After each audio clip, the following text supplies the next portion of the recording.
మన రక్షకుడు అయిన యేసుక్రీస్తు వారి శ్రేష్టమైన నామంలో ఉదయకాల మన్నా అనే చక్కని కార్యక్రమాన్ని చూస్తున్న మీ అందరికీ నిండు హృదయంతో వందనాలండి.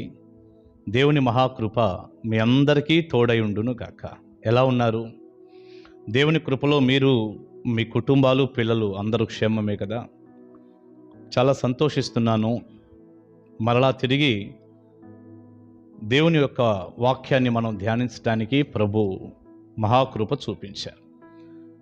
మనం ఈ రోజున 73వ కీర్తన, ఆసాపు రాసినటువంటి 73వ కీర్తన 28వ వచనాన్ని మనం చదువుకుందాం.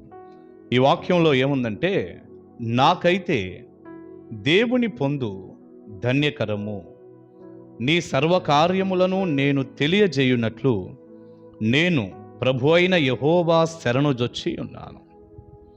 ప్రియులారా, ఇక్కడ ఆసాపు అనేటటువంటి ఈ భక్తుడు, ఈ గొప్ప వ్యక్తి అంటున్నటువంటి మాట, నాకైతే, మీ సంగతి నాకు తెలీదు, మీరు ఏడాడు ఉంటారో, ఎక్కడ గడుపుతారో, మీరు ఎలా జీవిస్తారో ఏంటో,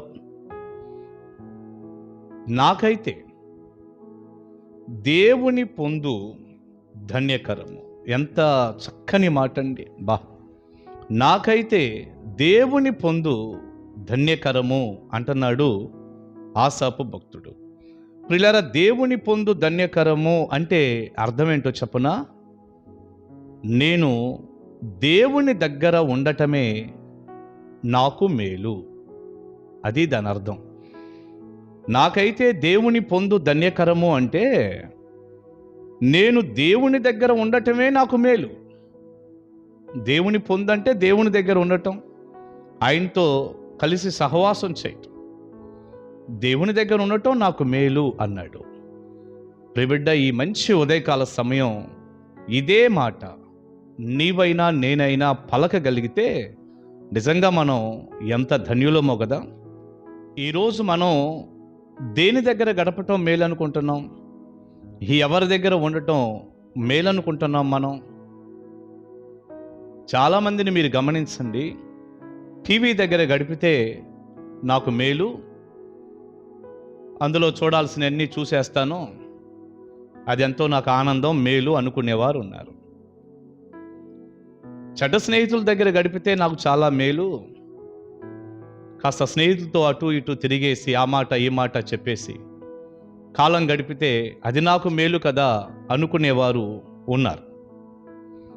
మరికొంతమంది అయితే ఇక చివరి దినాల్లో సెల్ ఫోన్ దగ్గర గడపటం వారికి మేలుగా భావించుకుంటున్నారు. చాలా మంచిది, అది చాలా ఆనందం నాకు, నేను సెల్ ఫోన్ దగ్గర కాలం గడుపుతాను, సెల్ ఫోన్తో సహవాసం చేస్తాను. ఎక్కువ అయిపోయిందండి ఇది. సెల్ వచ్చాక విశ్రాంతి నిల్లయింది, విశ్రాంతి కూడా లేకుండా పోయింది, నెమ్మది లేకుండా పోయింది. ప్రియులారా, నిజంగా చాలా బాధేస్తూ ఉంటుంది. ఒక మాట మాత్రం తప్పకుండా ఎప్పుడూ వాడాలనిపిస్తుంది. సెల్ ఫోన్ వచ్చిన తర్వాత బైబిల్ ధ్యానం కూడా పోయింది. మోకాళ్ళ మీద బైబిల్ గ్రంథం చదివే వాళ్ళం, బైబిల్ ధ్యానం పోయింది, బైబిల్ చదవటం పోయింది. ధ్యానం వేరు, చదవటం వేరు. చదవటం, ధ్యానించటం రెండు చాలా వేరు కదా. మొత్తం పోయింది. మందిరాలకి ఈ రోజున బైబిల్ గ్రంథాన్ని కూడా తీసుకొని రావటం చాలా బాధగా, కష్టంగా అయిపోయింది. సెల్ ఫోన్ జేబులో వేసుకొని వచ్చేస్తున్నారు. నిజంగా ఎంత ఒట్టిపోయిన తనంలో మనం ఉన్నామో ఆశ్చర్యం. ఇక ప్రార్థనా జీవితాలు దాదాపు కనుమరుగైపోయాయనే చెప్పొచ్చు. ఏదో ఆ పెద్దరికమైన మనసు కలిగిన వారికి కాస్తో కూస్తో ఉన్నాయేమో కానండి, యవ్వనస్తులందరూ కూడా, యవ్వనస్తులేంది కాస్త పెద్దవారు ఏంటంటే అందరినీ లాగేసింది. లోకం మీద పడి లోక ధ్యానం ఎక్కువైపోయింది. అక్కడేం జరిగింది, ఇక్కడేం జరిగింది. ఏదైనా సెల్ ఫోన్ ఉపయోగకరంగా ఉపయోగపెట్టుకుంటే మంచిది కానండి, ఇక అది లేకుండా ఇక ప్రపంచం మీద పడి మొత్తం లోకాన్ని ఎక్కువ స్నేహించి, లోకాన్ని ఎక్కువ ధ్యానిస్తూ తెలుసుకుంటూ ఇదే సరిపోతుంది. సినిమాలు, సీరియళ్ళు, ఒక అడుగు ముందుకేసి చూడకూడనటువంటి భయంకరమైన అశ్లీల దృశ్యాలు. ప్రియులారా, చాలా విచారకరమైన విషయం. దాని దగ్గర ఉండటం నీకు మేలు అనుకుంటున్నావు కదా. సెల్ ఫోన్ దగ్గర ఉండటం నీకు మేలు, నీకు ఆశీర్వాదం. టీవీ దగ్గర ఉండటం నీకు మేలు, చెడ్డ స్నేహితులతో ఉండటం నీకు మేలు, ఆ ఇంటికి ఈ ఇంటికి వెళ్ళి ముసలమ్మ ముచ్చట్లు చెప్పి కాలక్షేపం చేయటం నీకు మేలు. అంతేనా? ఇది మేలా? ఆసాపు అంటున్నాడు, నాకైతే దేవుని పొందు ధన్యకరం. నాకైతే దేవుని దగ్గర ఉండటం నాకు మేలు అన్నాడు. దేవుని దగ్గర ఉండటమే మేలు నాకు. రేపటి చివరి రోజుల్లో దేవుని మందిరాన్ని కూడా నిర్లక్ష్యం చేసిన వారు ఉన్నారు. ఇక దేవుని దగ్గర ఏముండగలుగుతున్నాం? ప్రార్థనా జీవితాలు ఏమున్నాయి? ఒక ప్రార్థనా గదుల్లోకి వచ్చి మొరపెట్టడం అంటే రాలేకపోతున్నారు. ఉపవాస ప్రార్థన అంటే రాలేకపోతున్నారు. ఉదయాన్నే లేచి ప్రభు పాదాలు పట్టుకోవటం నీకు మేలమ్మా అంటే రాలేకపోతున్నారు. వ్యర్థమైనటువంటి ఇలాంటి ఎలక్ట్రానిక్ వస్తువుల దగ్గర కాలం గడిపేస్తున్నారు. ఏది మేలు మీరు ఆలోచించండి. నీ పిల్లలకి ఏది మేలు? నీ కుటుంబానికి ఏది మేలు?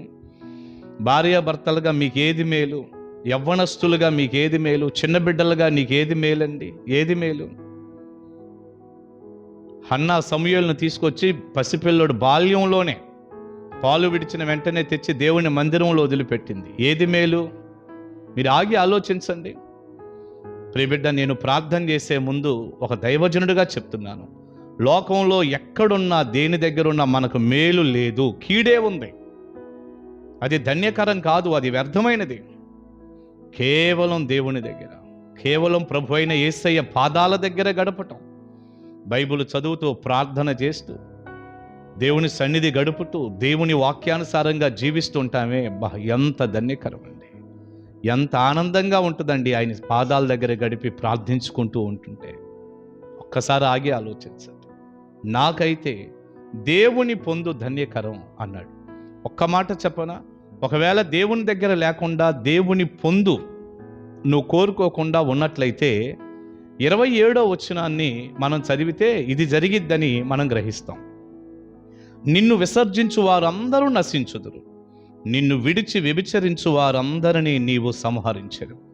దేవుణ్ణి దూరం అయితే, దేవుణ్ణి విసర్జిస్తే నష్టమేగా, శాపమేగా. ఎందుకంత పని మనకి?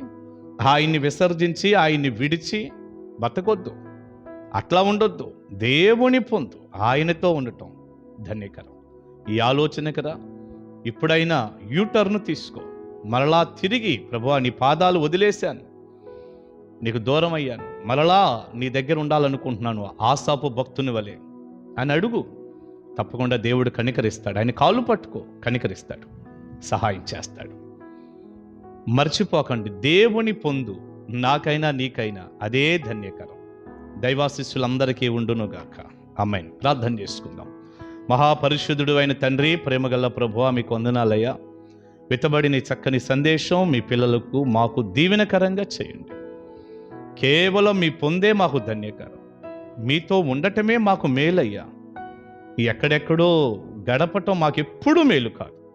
మీతోనే ఉండే కృప దయచేయి నాయన, మీ దగ్గరే ఉండే భాగ్యం దయచేయి నాయన. తోడుగా ఉండమని వేడుకుంటూ నాయనా, ఈ వర్తమానం విని మీ దగ్గరే ఉండాలనుకుంటున్న ప్రతి బిడ్డను ఆశీర్వదించమని ప్రార్థన చేస్తూ, మీతో ఉన్నప్పుడు కలిగే దీవెనలన్నీ బిడ్డలకు అనుగ్రహించమని వేడుకుంటూ, యేసు శక్తిగల నామాని ప్రార్థనా మనవులు అడుగుచున్నాను తండ్రి. ఆమేన్, ఆమేన్. గాడ్ బ్లెస్ యు అండి. దేవుని మహాకృప మీకు తోడై ఉండును గాక. కలుసుకుందాం ఉదయకాల మన్నాలు.